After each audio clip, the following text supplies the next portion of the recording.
Assalamualaikum warahmatullahi wabarakatuh. Perkenalkan, saya Nur Sujanah Munandar. Saya dari kelas 3A, jurusan Ilmu Al-Quran dan Tafsir. Pada kesempatan kali ini, saya akan menjelaskan tentang kaum Khawarij yang saya ambil dari referensi buku Teologi Islam yang ditulis oleh Pak Harun Nasution, sebagaimana yang telah direkomendasikan oleh Bapak Ali Mursyid, ya. Sebelumnya saya mohon maaf apabila nanti terdapat kekeliruan atau kesalahan dalam proses saya menjelaskan ke belakang, ya. Mohon koreksinya teman-teman sekalian. Nanti boleh ditulis di kolom komentar. Dan seperti yang teman-teman ketahui, di sini saya punyanya PDF ya teman-teman. Jadi saya print sendiri gitu, soalnya saya nggak punya bukunya. Baik, tanpa berlama-lama mari kita bahas tentang kaum Khawarij ini. Baik, seperti yang kita ketahui teman-teman sekalian, kaum Khawarij ini adalah kaum yang terdiri atas pengikut-pengikut Sayyidina Ali yang meninggalkan barisan Sayyidina Ali. Karena apa? Karena mereka tidak setuju dengan sikap Sayyidina Ali dalam menerima arbitrase dengan Muawiyah ibnu Abi Sufyan. Nah, nama Khawarij ini diambil dari dari kata khoroja yang artinya apa? Artinya keluar. Nah, nama itu kenapa kok diberikan kepada mereka? Karena mereka telah keluar dari barisan Sayyidina Ali. Tetapi ada pula pendapat yang mengatakan bahwasanya pemberian nama itu didasarkan atas ayat 100 dari surat An-Nisa.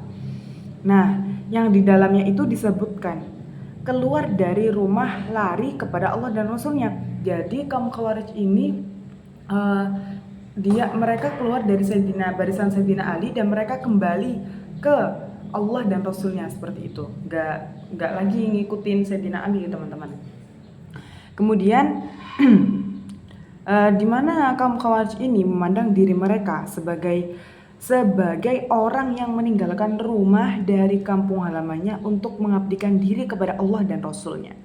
Nah, selanjutnya mereka menyebut diri mereka syuroh. Nah, kata ini berasal dari kata yashri atau menjual, sebagaimana disebutkan dalam ayat 207 dari surah Al-Baqarah. Nah, artinya ada manusia yang menjual dirinya untuk memperoleh keridhaan Allah. Maksudnya apa? Di sini mereka itu adalah orang-orang yang sedia mengorbankan dirinya untuk Allah. Nah, selain kata Khawarij dan Syurah tadi, ada juga nama lain dari kata Khawarij. Apa itu? Yakni Haruriyah. Kenapa kok Haruriyah? Karena Haruriyah ini adalah tempat desa, teman-teman. Tempat desa yang dimana saat itu desa ini tempat berkumpulnya kaum Khawarij, dan kemudian disinilah mereka itu memisahkan diri dari Sayyidina Ali. Nah, kemudian dari desa Harura tadi, ya, mereka memilih siapa untuk menggantikan Sayyidina Ali? Mereka memilih Abdullah ibnu Abi Wahab al-Rashidi menjadi imam mereka sebagai ganti dari Sayyidina Ali. Nah, dalam pertempuran dengan kekuatan Sayyidina Ali, mereka itu mengalami kekalahan besar, teman-teman sekalian. Tetapi akhirnya seorang Khariji bernama Abdul Rahman ibnu Muljam berhasil membunuh Sayyidina Ali. Nah, dari peristiwa tersebut kaum Khawarij mengalami kekalahan. Kemudian kaum Khawarij menyusun lagi barisan yang lebih kuat gitu dan meneruskan perlawanannya terhadap kekuatan Islam resmi, baik itu dari zaman dinasti Umayyah maupun dari zaman dinasti Bani Abbasiyah. Nah, pemegang kekuasaan yang ada pada waktu itu mereka anggap telah menyeleweng dari Islam, dan oleh karena itu mesti ditentang dan dijatuhkan. Nah, jadi teman-teman, kalau pemikiran kaum Khawarij itu, arbitrase itu, ya, keputusannya tidak boleh diputuskan oleh manusia. Nah, arbitrase itu haknya Allah begitu. Makanya mereka menghukumi orang-orang yang menyetujui peristiwa arbitrase itu telah kafir. Seperti itu. Makanya tadi mereka keluar dari barisan Sayyidina Ali dan menjadi kaum Khawarij. Nah, lanjut, dalam lapangan ketatanegaraan, mereka memang mempunyai paham yang berlawanan dengan paham yang ada di waktu itu. Mereka lebih bersifat demokratis karena menurut mereka khalifah atau imam itu harus dipilih secara bebas oleh seluruh umat Islam. Nah, yang berhak menjadi khalifah bukanlah anggota suku bangsa Quraisy saja. Ya, artinya semua orang Islam meskipun bukan dari orang Arab, meskipun itu bekas budak, mereka boleh menjadi seorang khalifah seperti itu. Tetapi ya di sini jelaskan bahwasanya yang khalifah yang terpilih itu dia akan terus memegang jabatannya selama ia tidak menyeleweng dari Islam. Dan apabila khalifah itu menyeleweng dari Islam, maka dia akan dijatuhkan dan akan dibunuh. Dijatuhkan itu maksudnya dilengserkan gitu ya teman-teman. Nah, dalam hubungan ini, khalifah atau pemerintahan Sayyidina Abu Bakar dan Sayyidina Umar bin Khattab secara keseluruhan dapat mereka terima.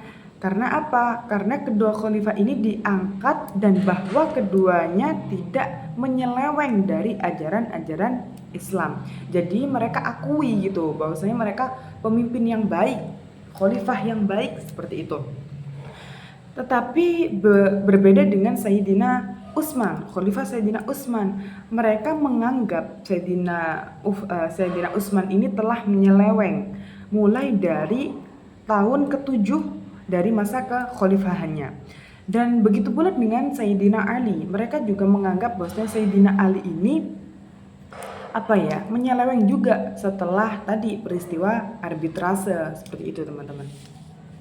Kemudian sejak waktu itulah Sayyidina Utsman dan Sayyidina Ali bagi mereka telah menjadi kafir.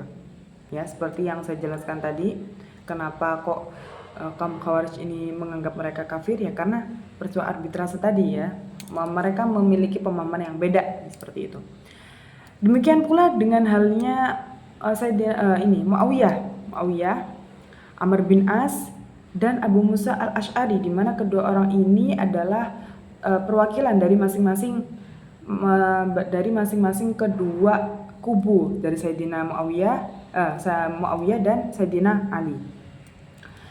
Kemudian dari semua orang itu, dari Sayyidina Ali, Muawiyah, terus kedua perwakilannya dan semua orang yang menyetujuinya itu dianggap oleh kaum Khawarij ini telah melanggar ajaran-ajaran Islam seperti itu. Nah, di sini juga tertuliskan bahwasanya kaum Khawarij memasuki persoalan kufur. Kufur itu apa? Kafir. Di sini mulai ada pertanyaan tentang siapakah yang disebut kafir dan keluar dari Islam. Siapakah yang disebut mukmin dan dengan demikian tidak keluar dari Islam?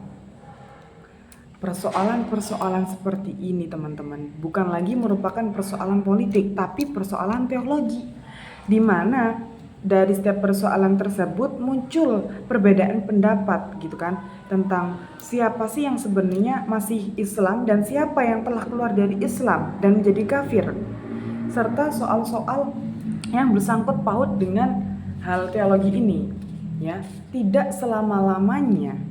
Sehingga timbullah berbagai golongan dalam kalangan Khawarij.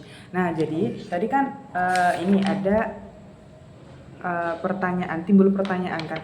Jadi sebenarnya yang masih Islam terus yang Islam tapi dia kafir itu sebenarnya siapa begitu. Nah, dari persoalan-persoalan tersebut muncullah jawaban-jawaban yang berbeda, sehingga jawaban-jawaban yang berbeda dari pandangan-pandangan yang berbeda ini menimbulkan adanya kelompok-kelompok Khawarij. Jadi Khawarij ini ada kelompok-kelompoknya teman-teman. Ada kelompok yang moderat, ada yang ekstrim banget, ada yang ekstrim seperti itu. Nah, sebelum ke kelompok-kelompok Khawarij, ini ada sedikit lagi penjelasan bahwasanya Menurut Al-Syahrastani, kaum Khawarij ini terpecah menjadi 12 subsekte. Sedangkan menurut Al-Baghdadi, beliau berpendapat bahwasanya kaum Khawarij terpecah menjadi 20 subsekte. Kalau menurut Al-Asy'ari, kaum Khawarij ini lebih banyak lagi, berarti lebih dari 12 gitu. Banyak banget gitu kan. Teman-teman sekalian, kaum Khawarij pada umumnya terdiri dari orang-orang Arab Badawi. Mereka yang hidup, orang-orang Badawi itu hidup di padang pasir yang serba tandus, ya. Nah, kehidupan seperti ini membuat mereka bersifat sederhana dalam cara hidup dan pemikiran. Tetapi hati mereka itu keras, mereka berani dan mereka bersikap merdeka, artinya bebas banget gitu kan. Tidak bergantung pada orang lain. Perubahan agama tidak membawa perubahan dalam sifat-sifat kebadawian mereka. Mereka tetap bersikap bengis, suka kekerasan, dan tak gentar mati. Sebagai seorang Badawi ya, mereka tetap jauh dari ilmu pengetahuan. Ajaran-ajaran Islam sebagai terdapat dalam Al-Quran dan hadis mereka artikan menurut lafadznya saja dan harus dilaksanakan sepenuhnya. Oleh karena itulah iman dan paham mereka merupakan iman dan paham orang yang sederhana dalam pemikiran, lagi sempit akal serta fanatik. Nah, jadi teman-teman, karena mereka kaum Khawarij ini rata-rata dari orang Badawi, yang dimana orang Badawi itu jauh dari kata-kata ilmu, makanya mereka itu menafsirkan atau mengartikan, memahami teks suci Al-Quran itu secara tekstual saja begitu. Makanya kalau ada orang yang melenceng dikit, mereka anggap kafir, seperti itu teman-teman. Nah, kaum Khawarij ini memiliki iman yang tebal ya. Tetapi sempit, ditambah lagi dengan sikap fanatiknya yang membuat mereka tidak bisa mentolerir. Mereka tidak bisa menoleransi penyimpangan terhadap ajaran Islam menurut paham mereka, walaupun hanya penyimpangan dalam bentuk kecil. Disinilah letak penjelasannya teman-teman. Bagaimana mudahnya kaum Khawarij terpecah belah menjadi golongan-golongan kecil, serta dapat pula dimengerti tentang sikap mereka yang terus-menerus mengadakan perlawanan terhadap penguasa-penguasa Islam dan umat Islam yang ada di zaman mereka. Nah, mungkin itu adalah gambaran umum ya, secara ringkas mungkin dari saya tentang kaum Khawarij. Jadi kaum Khawarij itu intinya ya, mereka itu kembali kepada Al-Quran langsung. Mereka memanai Al-Quran itu secara lafadznya saja teman-teman. Karena apa? Karena tadi keterbatasan ilmu. Mereka hidup di di suku Badawi, di mana suku Badawi itu terkenal sebagai orang yang sederhana dan tidak kaya akan ilmu seperti itu. Jadi mereka juga tidak bisa menoleransi orang-orang yang beda pemahaman. Makanya mereka langsung menganggap orang lain yang berbeda pandangan dengan kaum Khawarij ini dihukumi sebagai seorang kafir gitu. Nah, terlepas dari itu tadi kembali lagi ke pertanyaan-pertanyaan yang siapakah yang sesungguhnya dia telah keluar Islam gitu kan. Nah, dari persoalan tersebut muncul beberapa kelompok kaum Khawarij. Nah, di sini ada kelompok Khawarij Al-Muhakkimah. Kalau teman-teman ketahui, Al-Muhakkimah ini adalah golongan Khawarij asli, ya. Terdiri dari pengikut-pengikutnya Sayyidina Ali. Pengikut-pengikut Ali disebut golongan Al-Muhakkimah. Bagi mereka kelompok Al-Muhakkimah ini, Sayyidina Ali, Sayyidina Muawiyah, dan kedua perwakilannya tadi Amr bin As dan Abu Musa al-Asy'ari, serta semua orang yang menyetujui peristiwa arbitrase tersebut telah dianggap menjadi orang kafir. Nah, terlepas dari itu mereka meluaskan tentang hukum kafir ini. ya, sehingga termasuk ke dalamnya tiap orang yang berbuat dosa besar. Jadi orang-orang yang berbuat dosa besar seperti zina, seperti itu, seperti zina, kemudian di sini disebutkan membunuh, mereka langsung dianggap kafir, gitu teman-teman ya. Jadi al-muhakimah ini bisa dibilang ekstrim juga gitu, seperti itu.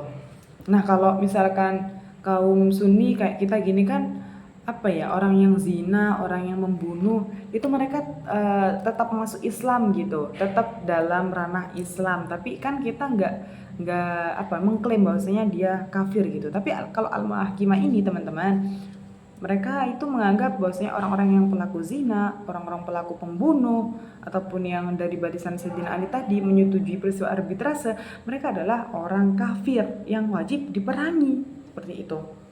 Nah, kemudian singkat saja, yang kedua ada kelompok Al-Azariqah. Apa sih kelompok Al-Azariqah ini? Al-Azariqah ini adalah kelompok yang dapat menyusun barisan baru dan besar dan kuat banget sesudah golongan Al-Muhakimah. Nah, Al-Muhakimah ini tadi hancur terus diganti dengan kelompok atau golongan Al-Azariqah. Daerah kekuasaan Al-Azariqah terletak di perbatasan Irak dengan Iran. Nama Al-Azariqah diambil dari pendirinya sendiri, yakni Nafi ibnu Al-Azraq. Pengikut Al-Azariqah berjumlah lebih dari 20.000 orang, ya, 20.000 orang. Dan Nafi ibnu Al-Azraq itu diberi pengikutnya gelar yakni Amirul Mukminin ya. Terus di sini dijelaskan Nafi meninggal pada pertempuran di Irak pada tahun 686 Hijriah. Nah, teman-teman, kalau misalkan Al-Muhakimah tadi itu menganggap orang-orang yang pelaku dosa besar itu sebagai kafir, tapi di sini Al-Azariqah pemikirannya atau sikapnya itu lebih radikal lagi, teman-teman. Dari kelompok Al-Muhakimah. Karena apa? Karena mereka tidak lagi memakai term kafir, tetapi mereka memakai term musyrik atau polteis, di mana dalam Islam syirik atau polteisme itu merupakan dosa yang terbesar, lebih besar dari kafir. Musyrik kan teman-teman tahu sendiri, musyrik itu menyekutukan Allah, dan musyrik itu adalah dosa yang paling besar dalam Islam. Nah, mereka kayak gitu pemikirannya, ya. Mereka memakai term musyrik gitu, nggak lagi kafir. Nah, terus teman-teman, selanjutnya Al-Azariqah ini yang dipandang musyrik ialah semua orang Islam yang tidak sepaham dengan mereka. Bayangin, orang misalkan kita ini kan nggak termasuk golongan Al-Azariqah ya. Nah, menurut Al-Azariqah kita semua ini musyrik. Nah, itu pemikiran yang sangat radikal sekali, teman-teman. Kemudian orang Islam yang sepaham dengan Al-Azariqah tetapi tidak mau berhijrah ke dalam lingkungan mereka juga dipandang musyrik. Kemudian kalau orang Al-Azariqah sendiri yang tinggal di luar lingkungan mereka dan tidak mau pindah ke daerah kekuasaan mereka juga dipandang sebagai musyrik. Dan barang siapa yang datang ke daerah mereka dan mengaku pengikut Al-Azariqah tidaklah diterima begitu saja, teman-teman. Mereka diuji terlebih dahulu. Dengan apa ngujinya? Tidak diuji dengan persoalan-persoalan seperti kita UAS ya, bukan. Mereka yang mengaku, yang datang sebagai seorang Al-Azariqah, mereka diuji terlebih dahulu dengan didatangkan seorang tawanan. Apabila orang yang mengaku sebagai kelompok Al-Azariqah itu membunuh tawanan tersebut, maka mereka itu diterima dengan baik. Akan tetapi kalau orang-orang yang mengaku Al-Azariqah terus dikasih tawanan, kok tawanannya nggak dibunuh, maka orang-orang yang mengaku tadi kepalanya dipenggal oleh kelompok Al-Azariqah, teman-teman. Jadi ini golongannya ekstrim banget, teman-teman ya. ekstrim banget. Nah, sikap yang tidak mau mencabut nyawa tawanan itu memberi keyakinan kepada mereka bahwasanya ia berdusta dan sebenarnya bukan penganut paham Al-Azharikoh. Lebih lanjut lagi, bukan hanya orang Islam yang tak sepaham dengan mereka. Bahkan teman-teman, anak istri orang-orang yang demikian boleh ditawan gitu sama orang-orang Al-Azharikoh dan dijadikan apa coba? Dijadikan budak, dan kalau nggak dijadikan budak ya mereka dibunuh seperti itu. Ya memang ya, dalam anggapan mereka hanya daerah mereka lah yang merupakan daerah Islam. Yang lainnya adalah dar al-kufr, daerah yang wajib diperangi. Dan yang mereka pandang musyrik bukan hanya orang-orang dewasa, tetapi juga anak-anak dari orang yang dipandang musyrik. Jadi misalkan saya tidak termasuk dari golongan Al-Azharikoh, kemudian saya punya anak, maka yang dianggap sebagai musyrik bukan hanya saya, tetapi anak saya juga. Padahal anak saya masih kecil misalkan ya, belum balik, tapi mereka sudah kayak membolehkan gitu membunuh, menjadikan budak, karena saya tidak dalam golongan mereka seperti itu. Nah, menurut paham subsekte yang ekstrim ini, Al-Azharikoh ya, Al-Azharikoh tadi ya. Ya, Al-Azharikoh itu hanya merekalah yang sebenarnya orang Islam. Orang Islam yang di luar lingkungan mereka adalah kaum musyrik yang harus diperangi. Oleh karena itu, kaum Al-Azharikoh ini sebagai disebut Ibnu Al-Hazm selalu mengadakan isti'arad. Apa itu isti'arad? Yaitu bertanya tentang pendapat atau keyakinan seseorang. Siapa saja yang mereka jumpai dan mengaku orang Islam yang tak termasuk dalam golongan Al-Azharikoh, maka mereka akan membunuhnya. Seperti itu. Nah, kemudian kita lanjut saja ya ke kelompok Khawarij yang ketiga, yakni ada Al-Najdat.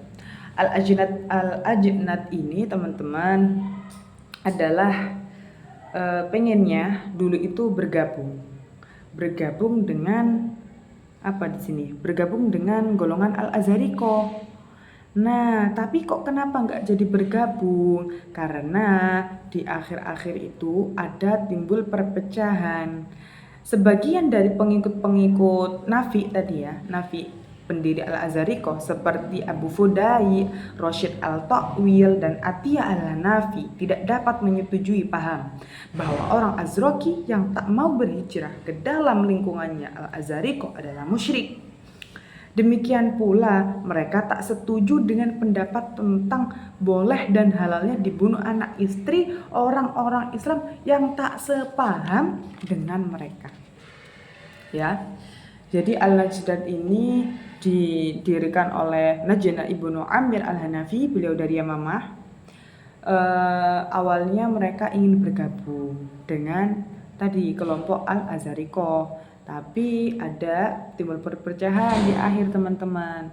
Sebagian dari pengikutnya mereka tidak setujui dengan pemikiran mereka, yakni tentang bahwasanya orang-orang yang Al-Azharikoh terus kemudian dia tidak bermukim di daerah-daerah yang Al-Azharikoh tadi yang mereka kuasai, mereka juga dianggap musyrik begitu. Makanya mereka keluar gitu. Al-Najdat ini tidak jadi gabung dengan Al-Azharikoh seperti itu. Nah, Abu Fudaik itu tadi yang tokoh yang keluar dari Al-Azharikoh ya. Dengan teman-temannya serta pengikutnya memisahkan diri dari Nafi. Nah, Nafi tahu kan Nafi itu pendirinya Al-Azharikoh. Kemudian mereka pergi ke Yamamah.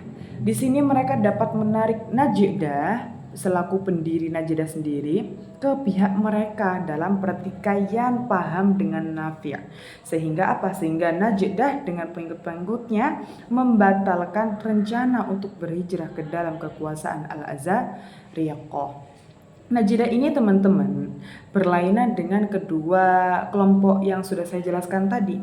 Mereka berpendapat bahwasanya orang yang berdosa besar itu yang menjadi kafir dan kekal dalam neraka hanyalah orang Islam yang tak sepaham dengan golongannya.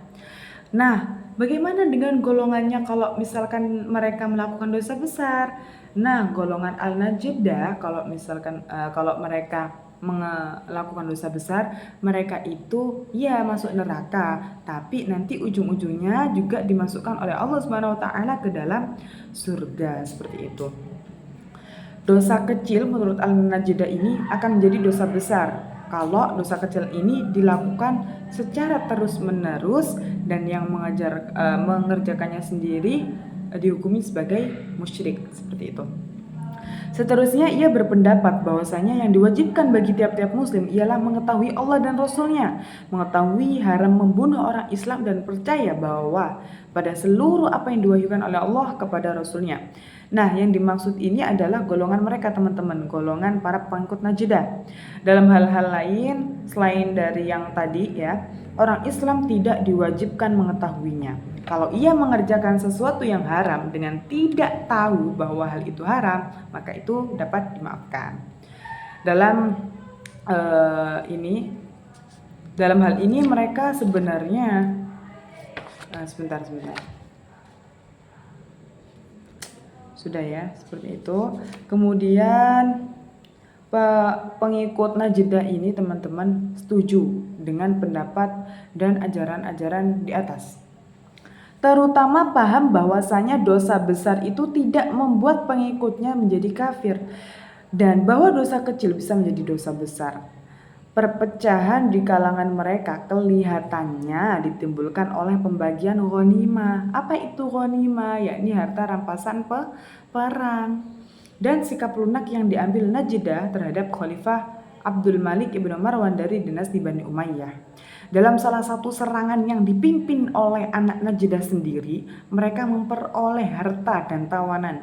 Tetapi sebelum dikeluarkan 1/5 daripadanya sebagai diwajibkan dalam syariat dan sebelum mereka kembali ke pangkalan harta dan tawanan itu telah dibagi oleh yang turut dalam serangan tersebut di antara mereka sendiri.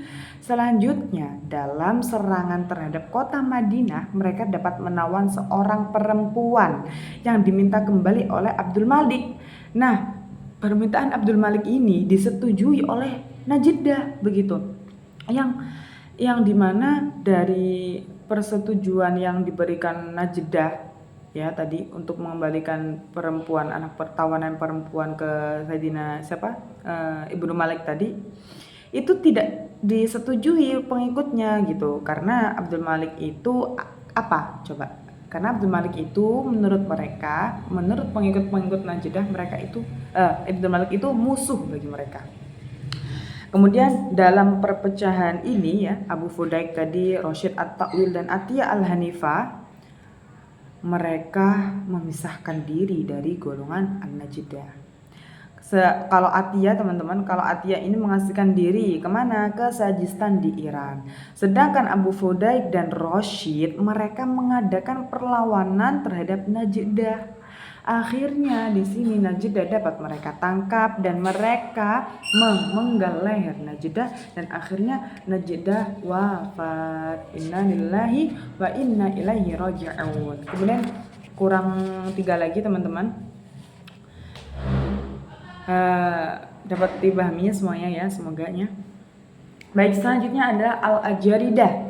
Al-Ajaridah ini bersifat lebih lunak karena apa? Karena menurut mereka berhijrah bukanlah merupakan kewajiban sebagai diajarkan oleh Nafi' ibnu Al-Azraq dan Najidah, tetapi hanya merupakan kebajikan saja.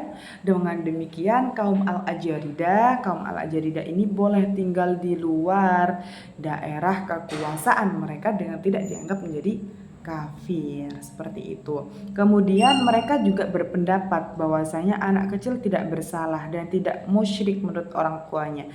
Jadi Al-Ajaridah ini berbeda dengan Al-Azarikoh. Kalau Al-Azarikoh kan tadi memiliki pemikiran bahwasanya orang yang menganut paham Al-Azarikoh tapi dia tidak menempat pada daerah kekuasaan Al-Azarikoh maka tetap dianggap kafir. Kemudian anak-anaknya juga dianggap kafir gitu kan. Anak-anak dari orang-orang yang gak ngikut Al-Azarikoh kan juga dianggap kafir. Tapi kebalikan dari itu semua ini apa ada pemikiran Al-Jaridah tadi, ya nggak apa-apa gitu. Kalau misalkan ada kamu, saya di sini penganut Al-Jaridah, tapi saya di sini tinggalnya di Indonesia gitu ya, tidak termasuk daerah kekuasaannya, maka saya tetap disebut dengan kelompok Al-Jaridah seperti itu teman-teman. Kemudian selanjutnya kaum Al-Jaridah ini mempunyai paham Puritanisme. Puritanisme itu apa? Puritanisme itu kayak apa ya? Kayak kisah cinta gitu loh. Nah, kalau dalam Al-Qur'an itu kan ada surat Yusuf, teman-teman. Surat Yusuf, di mana surat Yusuf yang ada dalam Al-Qur'an itu menceritakan tentang kisah cinta. Maka dari itu mereka itu tidak mengimani, tidak menganggap bahwasanya di Al-Qur'an itu ada surat Al-Yusuf seperti itu. Jadi menurut mereka Al-Yusuf itu tidak ada dalam Al-Qur'an. Atau mereka apa ya? Al-Yusuf ada di Al-Qur'an, tapi mereka tidak mengimaninya seperti halnya kita gitu. Karena menurut mereka Al-Qur'an tidak harusnya membahas tentang cinta-cintaan seperti itu. Nah, kemudian lanjut lagi, sebagaimana golongan-golongan Khawarij yang lain, teman-teman, golongan Al-Jaridah ini juga terpecah menjadi golongan-golongan kecil. Di sini oleh Pak Harun dituliskan bahwasanya Al-Jaridah ini terpecah menjadi kelompok kecil, 3 kelompok. Yang pertama Al-Maimuniyah, di mana Al-Maimuniyah, dan yang kedua adalah Al-Hamziyah, di mana kedua kelompok ini memiliki paham yang sama. Paham yakni Qadariyah, artinya seluruh perbuatan ataupun sikap manusia itu telah dapat mereka pilih sendiri. Artinya manusia bebas memilih perbuatan sendiri. Seperti itu. Kalau misalkan saya di sini saya lagi membaca Al-Qur'an, melakukan kebaikan, yaitu karena saya sendiri, karena kebebasan saya sendiri, seperti itu. Kemudian yang ketiga ada Al-Syu'aibiyah. Al-Syu'aibiyah ini berbeda dengan dua kelompok tadi. Kalau dua kelompok tadi menganut paham Qadariyah, kalau Al-Syu'aibiyah ini menganut paham Al-Jabariyah. Artinya Al-Jabariyah ini kasarannya kita itu bonekanya Allah, ya. Bonekanya Allah. Semuanya dikembalikan ke Allah. Jadi perbuatan atau sikap dari manusia itu ya emang Allah berkehendak gitu. Emang itu pilihannya Allah gitu loh. Jadi kalau di sini saya nyolong gitu, saya misuh-misuh gitu. Nanti yang disalahin Allah, teman-teman. Jadi gini, misalkan nih saya menjadi seorang pemalas gitu misalkan. Nah, ini kan Allah yang mau kayak gini gitu loh. Jadi kayak takdir gitu. Seperti itu. Nah, bisa dipahami ya, ini kelompok Al-Jaridah. Baik, kita kelompok ini membahas tentang Al-Sufriyah. Al-Sufriyah adalah paham yang dekat dengan golongan Al-Azhariqah. Dan oleh karena itu juga merupakan golongan yang ekstrim. Di antara pendapat-pendapatnya yang mendekati pemahaman-pemahaman seperti Al-Azhariqah, yakni yang pertama, orang Sufriyah yang tidak berhijrah, tidak dipandang kafir. Kemudian yang kedua, mereka tidak berpendapat bahwa anak-anak kaum musyrik boleh dibunuh. Selanjutnya yang ketiga, tidak semua mereka berpendapat bahwasanya orang yang berbuat dosa besar menjadi musyrik. Ada di antara mereka yang membagi dosa besar dalam 2 golongan. Ada 2 golongan yang menurut mereka sanksinya itu ada di dunia, seperti dosa besar zina, mencuri, seperti itu. Nanti mereka akan dapat sanksinya di dunia.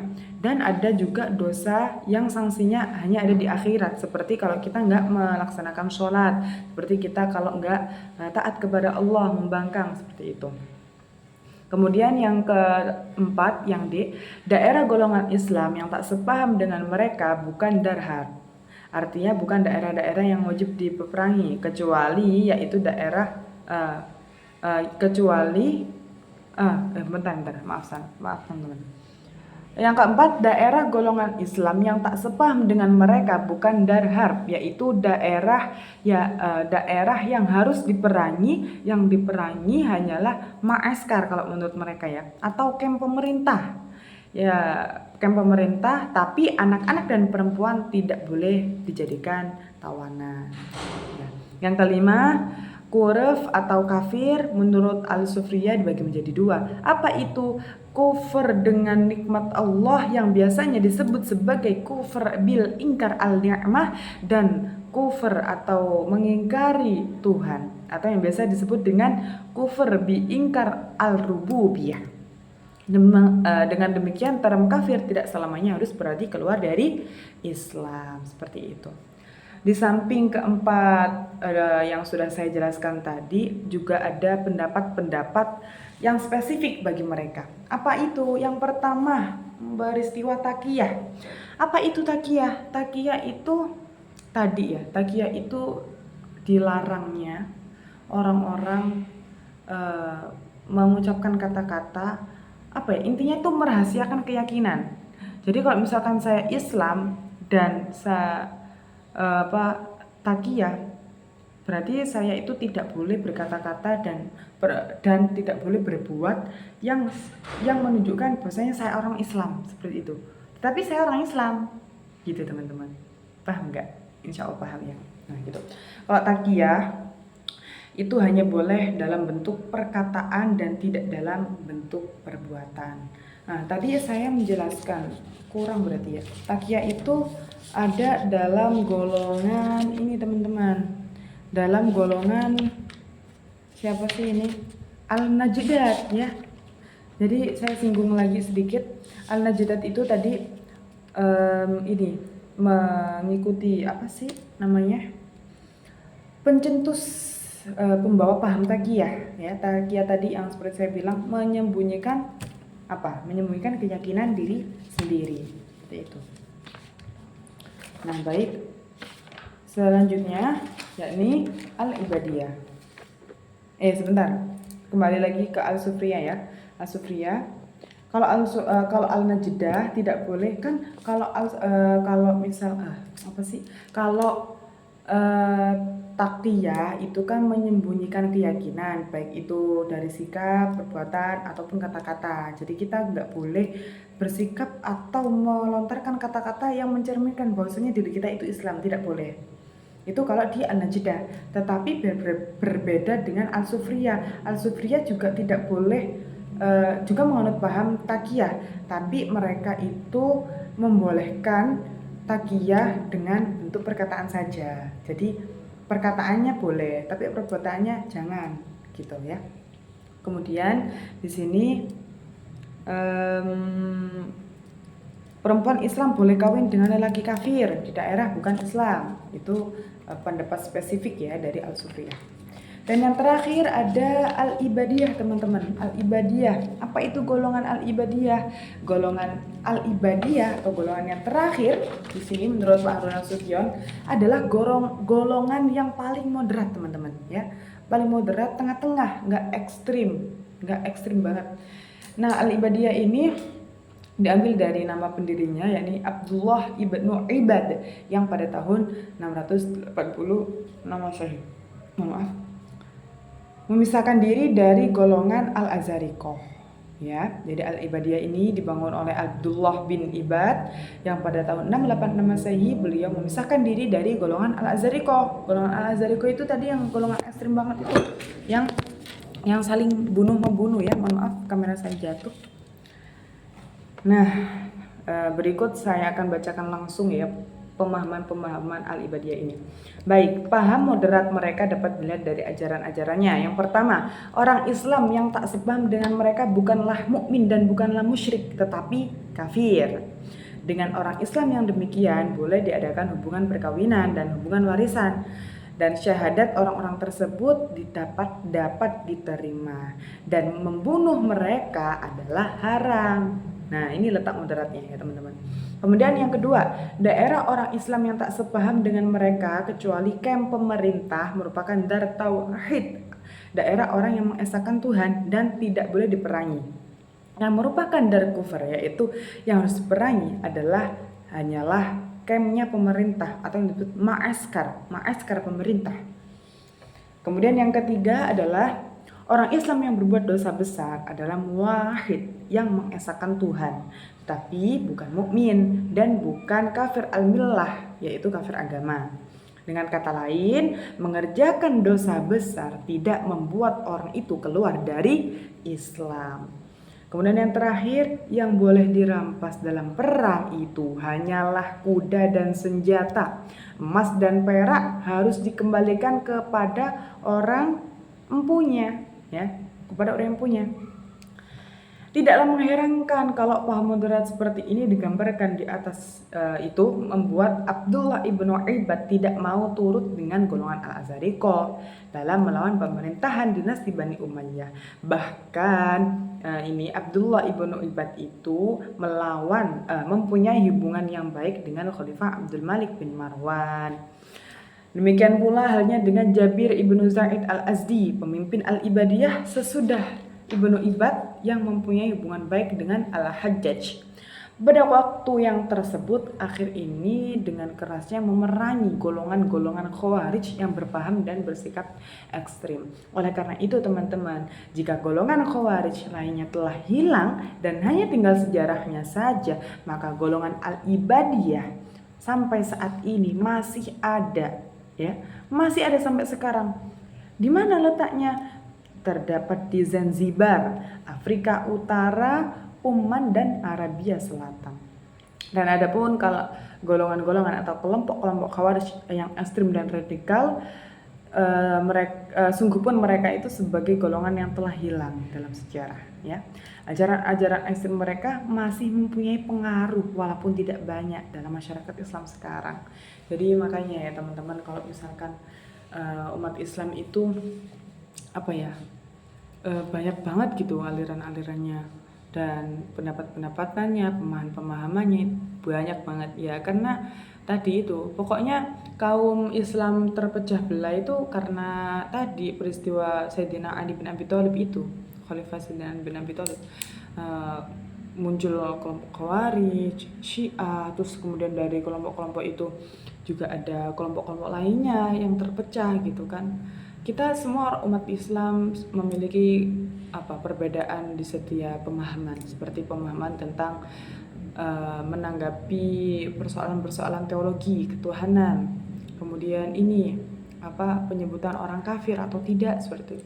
Kita semua memiliki perbedaan. Dan asal teman-teman ketahui bahwasanya perbedaan itu adalah termasuk rahmat yang telah diberikan oleh Allah Subhanahu wa taala. Semoga kita semua tetap dalam lindungan Allah Subhanahu wa taala, terus semangat, terus belajar. Saya sendiri mohon maaf sebesar-besarnya apabila apa yang saya sampaikan tadi kurang jelas dan masih banyak terdapat kesalahan. Ihdinas shiratal mustaqim. Wassalamualaikum warahmatullahi wabarakatuh.